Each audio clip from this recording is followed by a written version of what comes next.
esse é o quinto tema desse grupo, que é o terceiro grupo, na realidade é o quarto, porque tem 2A. Então, esse quinto tema é o HS e a sincronicidade de Juncker, a união do quântico com a estrutura suave contínua de Einstein. Quando eu entrei na faculdade e comecei a pensar essas coisas, depois de ter deparado com a teoria da relatividade, Einstein dizia que as coisas eram relativas e que nada podia ultrapassar a velocidade da luz. A velocidade da luz seria um limite absoluto para o universo. E que uma vez que as coisas estavam em diferentes velocidades, todos os corpos têm diferentes velocidades onde quer que se situem no universo, elas não poderiam existir em simultaneidade. E aí lá para o lado de 1974, eu, na casa de um amigo, Deraldo, eu falei e tinha pensado, e depois continuei a pensar, chamei isso de HS, Horizonte de Simultaneidades, contrariando Einstein. Porque se um corpo e um outro corpo emitem qualquer gênero de informação de um para o outro, e eles estão trafegando em diferentes velocidades, e eles não podem existir em simultâneo, onde é que as informações estão sendo trocadas? Pensei nesse negócio. Então tinha que existir um horizonte, um denominador comum, um lugar onde todas as informações fossem trocadas, fossem compensadas, como se existisse um banco de compensações das informações. E depois eu desenvolvi bastante esse pensamento, mas em princípio contraria o que Einstein diz. Ou seja, nós existimos em um determinado nível e existe um outro nível no qual todos os objetos trocam informações. Um elemento comum a todos os objetos, que vem a ser o espaço absoluto de Newton.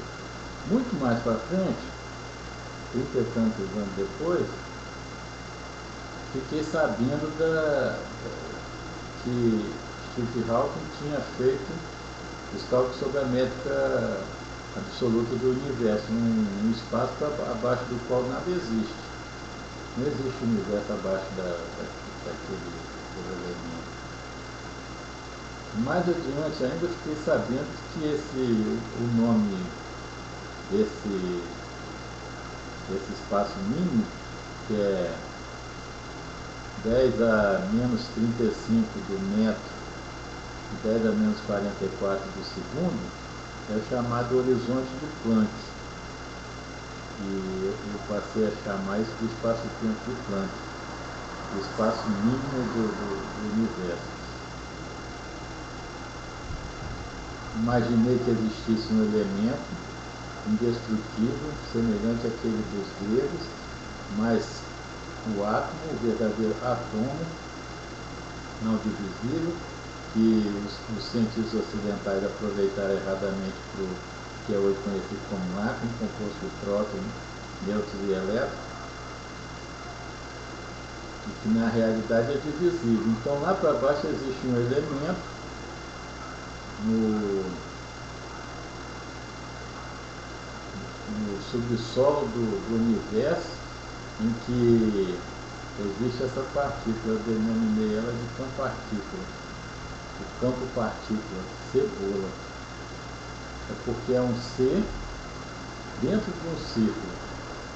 Então eu chamei de C bola.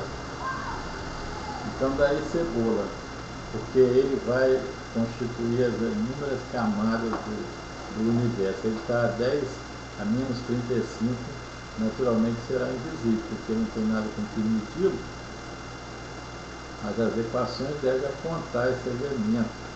Em 10 a 17 estão os quarks, 10 a menos 17. E 10 a menos 10 estão os átomos. Então tem um salto de 10 a 18. 10 elevado a 18. São inumeráveis degraus, uma imensidão.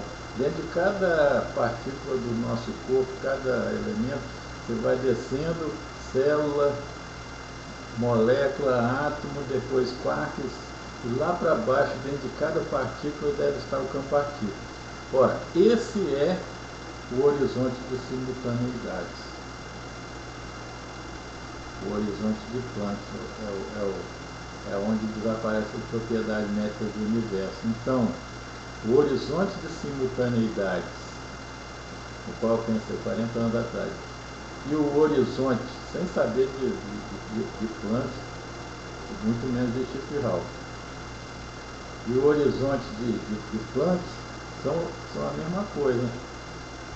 É o universo absoluto de Newton, espaço-tempo absoluto de Newton, que as pessoas dizem que foi negado pela relatividade, não foi coisa nenhuma. Então, a sincronicidade de Jung existe? Pode existir, porque se as informações todas devem passar pelo subsolo quântico, pelo lugar, pelo espaço-tempo, onde o universo não existe abaixo daquilo ali, pode ser que todos os elementos sejam síncronos, de uma maneira que a mente humana ora capta e ora não capta. Como está colocado na curva do sino, de Gauss, uma parte das mentes humanas é altamente afinada e outra parte é totalmente desafinada. Não serve para nada, em termos da maior precisão de observação do universo. Então, se mentes mais disciplinadas e mais afeitas às percepções extremas, colocada numa ponta da curva, conseguem perceber certos elementos que as outras não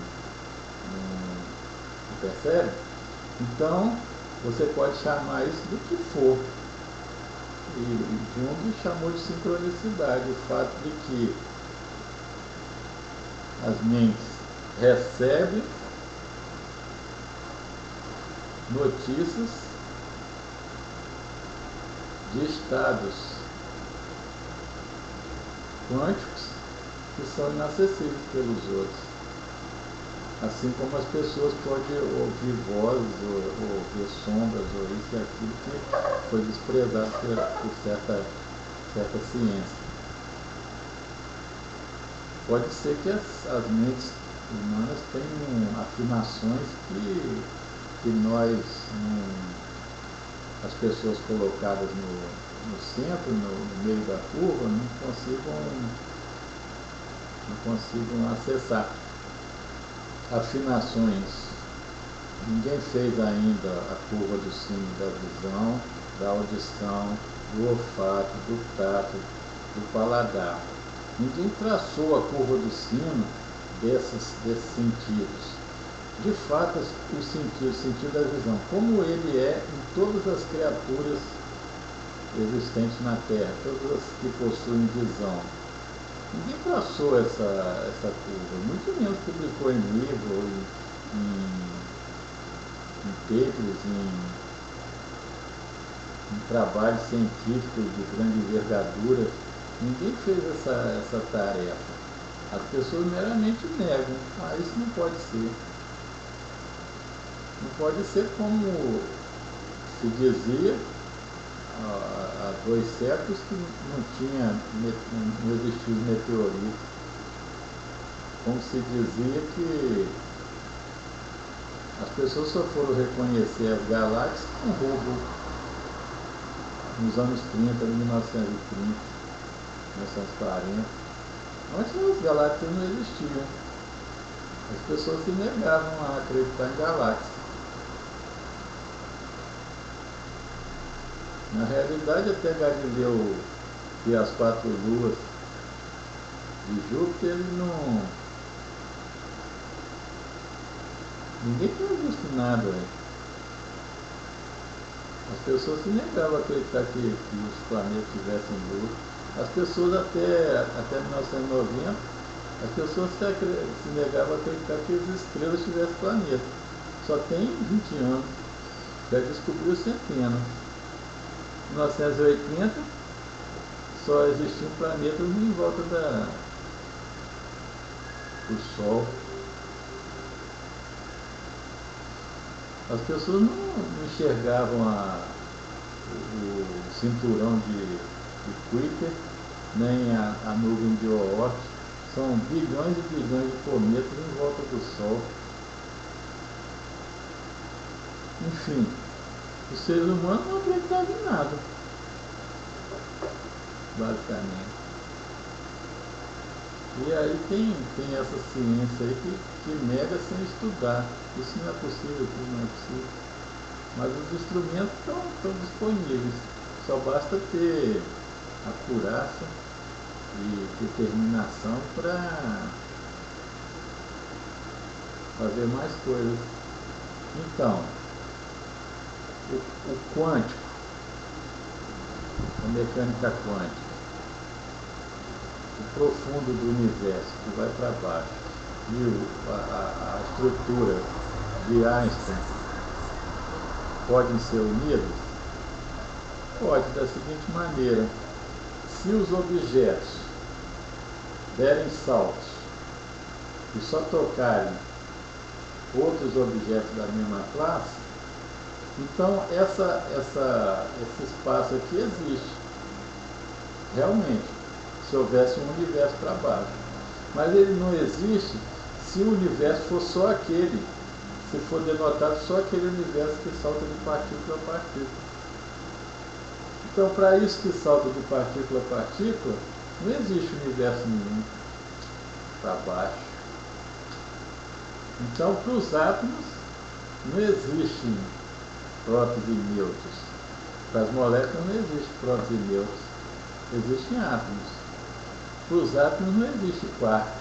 Existe próton, nêutron e elétron. Então, tudo que está para baixo não tem existência para tudo que está para cima. E os cientistas têm que investigar melhor, no mínimo.